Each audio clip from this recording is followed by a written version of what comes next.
Bienvenue sur Ici Beyrouth. Notre invité électoral est Jawad Boulos, candidat pour l'un des sièges maronites de Zrolta dans la circonscription Nord 3, sur la liste Le Nord de la confrontation, avec notamment le député Michel Maouad et Majed Harib soutenu par les Kataeb.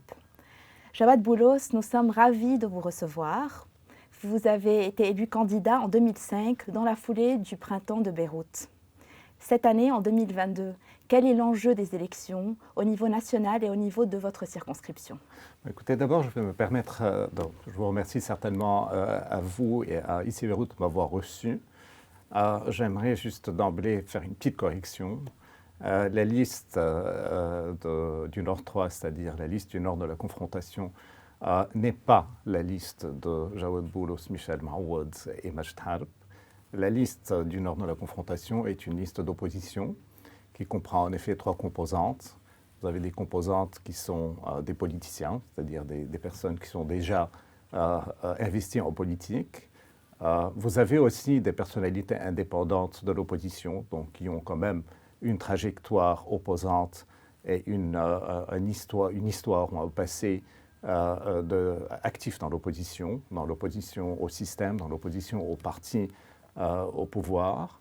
Et vous avez aussi une composante Saoura, donc une composante de la révolution qui comprend la section, le segment centre-droite de la révolution. Et par conséquent, nous sommes une liste d'opposition qui ressemble à l'opposition dans ce district-là. Parce qu'on veut quelquefois donner l'impression que l'opposition, c'est uniquement la Saoura.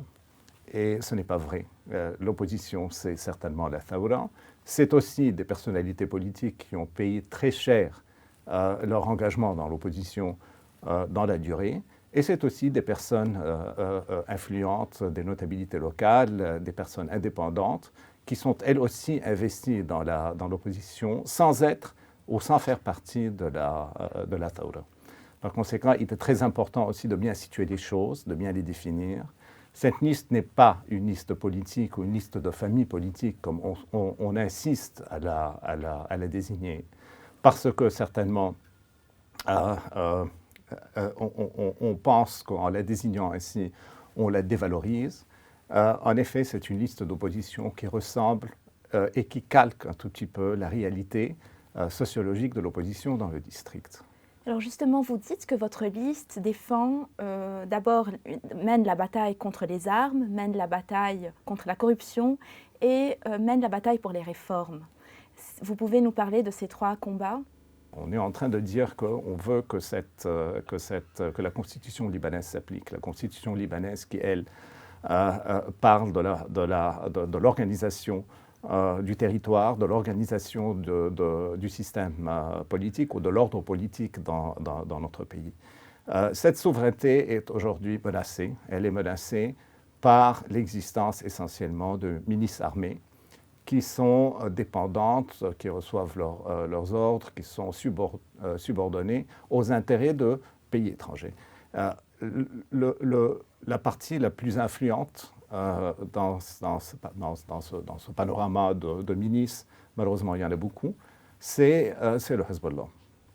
Nous pensons que le Hezbollah, à lui seul, et pour des intérêts qui sont étrangers ou bien qui sont subordonnés à des intérêts étrangers, notamment les intérêts de l'Iran et de la révolution iranienne, est en train de tenir notre pays otage. Elle nous empêche, cette milice, d'imposer notre souveraineté, ou la souveraineté de l'État, à la fois sur son territoire et sur les institutions. Elle le fait sciemment et en connaissance de cause, parce que son projet est un projet qui est plus grand que le Liban dans leur vision du monde. Ils considèrent que le Liban est certes important, mais qu'il n'est pas aussi important dans l'ordre des choses que le succès de la révolution iranienne, que les intérêts actuels et futurs de l'Iran dans la région. Par conséquent, tant que ces armes sont présentes, nous ne pourrons pas contrôler nos frontières, nous ne pourrons pas prendre en charge d'une manière efficace le processus de négociation avec Israël sur les barrières, les frontières maritimes et par conséquent sur les frontières du sud terrestre. Nous ne pourrons pas engager des négociations avec les Syriens sur la démarcation de la frontière à l'est. Et nous allons rester les otages donc, de décisions qui sont prises à l'étranger et qui sont prises souvent à l'encontre des intérêts libanais. Donc, attendez, on a parlé de la souveraineté. Donc, essentiellement, reprendre notre souveraineté, reprendre le contrôle de notre pays passe par un combat, un combat qui est incessant, qui est sans aucune compromission avec le principe des armes. Parce que tant qu'on a des armes et tant que ces armes existent et qu'elles obéissent à une référence extérieure, le combat contre la corruption, ça veut dire quoi fondamentalement? Ça veut dire qu'on veut faire appliquer la loi. Donc on ne peut pas combattre la corruption si on ne peut pas appliquer la loi. On ne peut pas appliquer la loi tant qu'on a des armes, parce que lorsque la loi rentre en confrontation avec les armes, ce sont les armes qui vont gagner et la loi qui va perdre. Qu'est-ce que vous proposez de faire pratiquement? Nous avons certainement un grand challenge devant nous.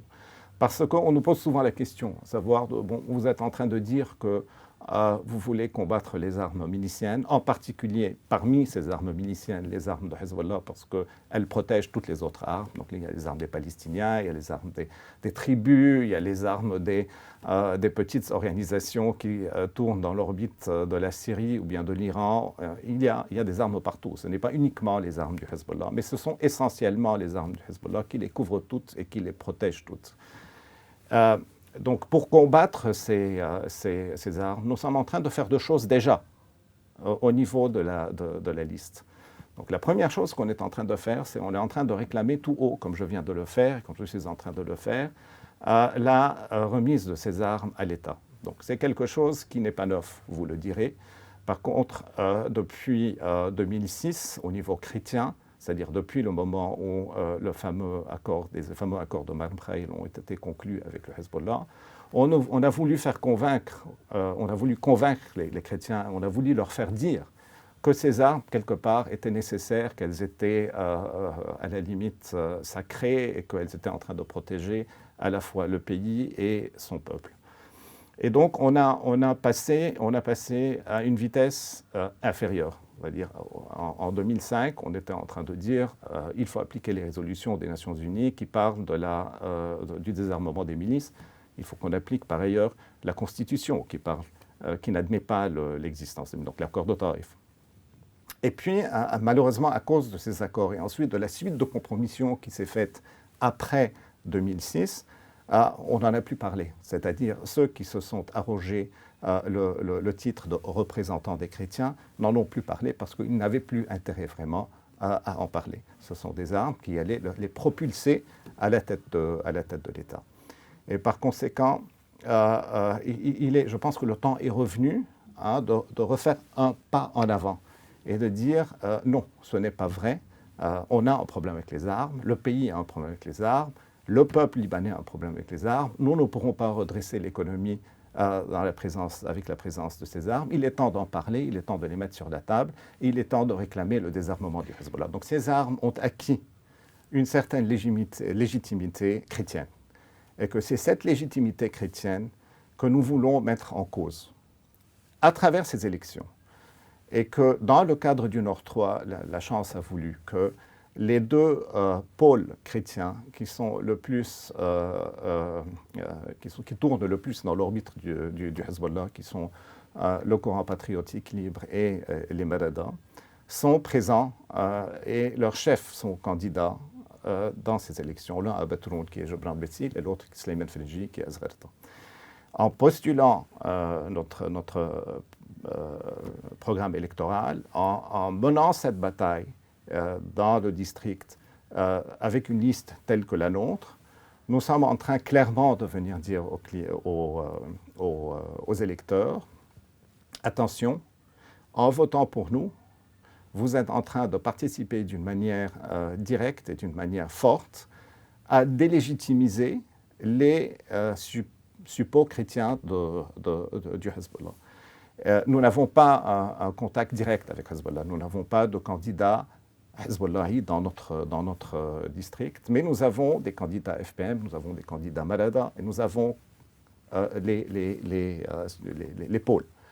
Et par conséquent, FPM, si Courant nous arrivons, patriotique libre, donc de Michel Aoun. Voilà, donc si nous parvenons, et je pense que nous sommes la seule liste maintenant qui est capable de le faire, si on étudie la géographie électorale et la géographie des listes, nous sommes la seule liste aujourd'hui qui est en train de contester le siège de Jebran Bessila Batroun, donc c'est Majtad qui le fait, et nous sommes en train de contester aussi le deuxième siège, donc de concurrencer Slimane Frenji sur son deuxième siège à Zrarta. Il y a un vent de renouveau qui souffle sur le nord et qui prend forme entre autres à travers Shimaluna. Comment vous vous positionnez par rapport à cette société civile issue de la Saoura? Écoutez, d'une manière générale, à part Shimaluna, d'une manière générale, je pense que l'émergence de la société civile, bon, pour ce que ça veut dire, j'ai un tout petit peu de problème avec cette caractérisation, mais bon, l'émergence de jeunes et de forces nouvelles qui portent en eux, comme vous le dites, un souffle de changement est salutaire. Maintenant, le meilleur est souvent l'ennemi du bon. Au niveau de notre district, au niveau de Shimaluna, nous avons longuement essayé de négocier avec ce collectif-là, avec les groupements qui constituent Shimaluna, pour qu'ils se joignent à notre liste.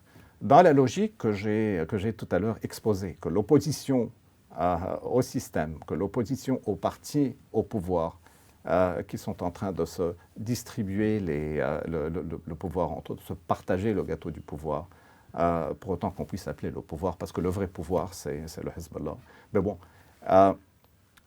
cette opposition dans le district est une opposition qui ne se limite pas à la Saoura. La Saoura en fait partie.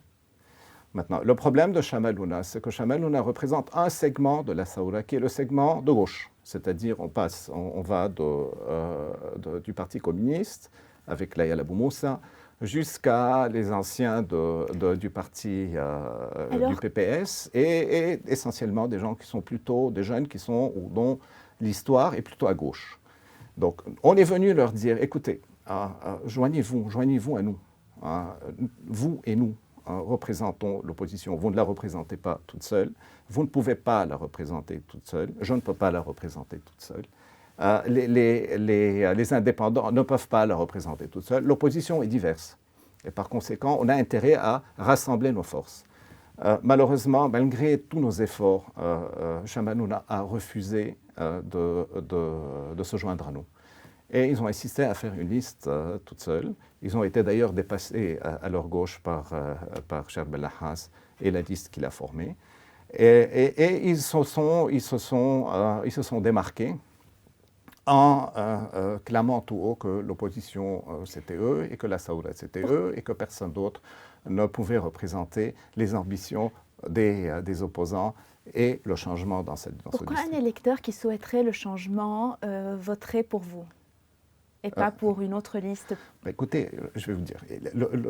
D'abord, bon, on a une loi qui est scélérate. Hein, c'est une loi qui est difficile. Il y a un quotient électoral à dépasser. On peut aimer, on peut détester, c'est un fait. Par conséquent, il faut aussi se poser la question de savoir si nous ne voulons pas, si nous voulons voter pour une liste opposante, est-ce que cette liste opposante aura l'opportunité de dépasser le seuil et par conséquent de se faire représenter au Parlement. Sinon, le vote qu'on consent, le vote qu'on donne à cette liste-là sera l'équivalent d'un vote qu'on aura donné au pouvoir. Parce que c'est un vote opposant qui aurait dû aller ailleurs et se faire représenter au Parlement par un député. Donc, c'est ma première remarque est là. La deuxième remarque, c'est que les élections sont une maille dans le processus, un maillon dans le processus. Quelque part, j'admire aussi des gens idéalistes, des gens qui pensent vraiment et qui ont combattu pour le changement. Mais il faut aussi être réaliste. Vous allez rentrer dans un Parlement où vous avez toutes les parties du pouvoir. Vous êtes dans l'opposition. Vous allez vous opposer à Hezbollah, aux aounistes, au Parti socialiste progressiste, Jumblat, à Nabih Berri, à l'ensemble des partis du pouvoir, avec la Syrie, avec l'Iran aussi. Vous allez vous opposer à toutes ces personnes-là, toutes ces parties-là, avec leurs intérêts qui sont bien enracinés.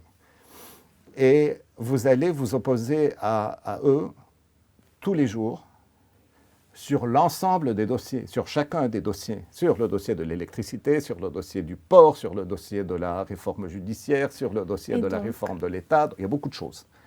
Et vous allez vous opposer à eux pendant 24 heures, pendant 4 ans. Donc vous avez beaucoup de travail à faire. Et la question qui se pose maintenant, c'est que est-ce qu'un candidat qui serait élu sur notre liste aurait plus de chances de pouvoir mener ce combat dans ces conditions qu'un candidat élu sur la liste de Chambelouna, que je connais tous d'ailleurs. Je pense sincèrement qu'un candidat, je dis au hasard, comme Michel Maouad, ou un candidat comme Jawad Boulos, puisque je parle de mon district Azrerta, serait mieux apte et plus apte à mener ce combat dans ces circonstances qu'un candidat de la liste de Chambelouna. Enfin, en quoi votre positionnement par rapport au Hezbollah diffère-t-il du positionnement des forces libanaises? Sur la question des réformes, sur la question de la souveraineté, nous sommes alignés avec la position des forces libanaises. Sur la question du combat contre la corruption et du combat pour mener les réformes, nous différons.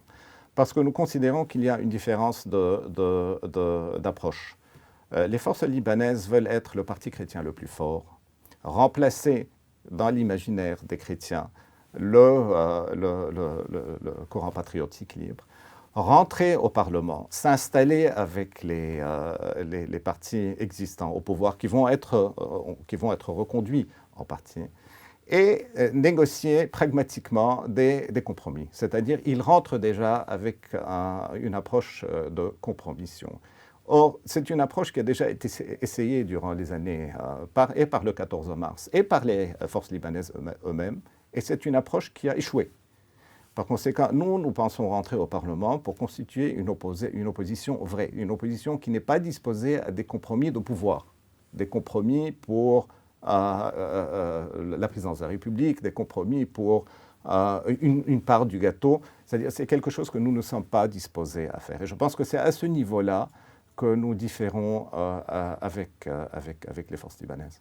Il y a une campagne de diabolisation peut-être qui est menée dans les médias du 8 mars contre Michel Maouad principalement. Est-ce que vous souhaiteriez commenter cette campagne? Écoutez, je dirais, nos ennemis souvent nous connaissent mieux que les gens qui devraient nous connaître et qui nous critiquent. Je pense que si le 8 mars ne connaissait pas, on n'appréciait pas la férocité du combat que peut mener Michel Maouad contre eux, et notre liste par ailleurs aussi, je pense qu'il ne serait pas aussi, il n'aurait pas mis Michel Maouad dans la ligne de mire. Donc je pense que c'est eux qui sont en train de valoriser ce que je suis en train de dire, en disant que notre vrai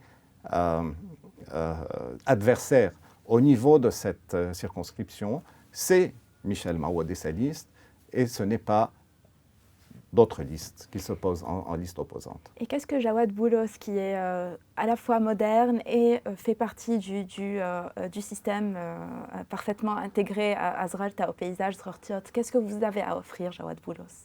Écoutez, d'abord, l'intégrité personnelle. On ne peut pas faire un combat contre la corruption si nous ne sommes pas intégrés. Je pense que c'est quand même une condition sine qua non. Je pense avoir l'expérience en politique qui me permet aujourd'hui de faire le distinguo un tout petit peu entre ce qu'on nous promet et ce qu'on peut réaliser, entre les mensonges et la réalité. Je pense avoir aussi dans la durée prouvé une certaine continuité dans ma façon de penser, dans mes politiques. Je pense aussi qu'au niveau des réformes, il faut une certaine profondeur intellectuelle. Il faut d'abord pouvoir comprendre les problèmes pour pouvoir les résoudre. Et malheureusement, l'expérience qu'on a eue, les choses qu'on est en train de voir, d'écouter à la télévision de personnes qui se disent responsables, nous laissent penser qu'ils ne comprennent même pas le problème. Donc je ne vois pas comment eux peuvent être une voie ou peuvent mener le combat pour solutionner ces problèmes en effectuant les réformes. 2 principales réformes que vous préconisez en 30 secondes. Écoutez, il y a certainement l'électricité et il y a certainement le budget, c'est-à-dire qu'il faut réformer la façon dont le budget est construit. La réforme monétaire, certainement à ce niveau-là, il n'y a pas à dire, on a besoin de passer par là. Il faut trouver une solution à la question des dépôts bancaires qui n'implique pas les sacrifices, ou qui n'impliquerait pas nécessairement les sacrifices qu'on veut faire imposer aux gens. Nous avons là-dessus notre avis. Je pense qu'il y a tellement à faire.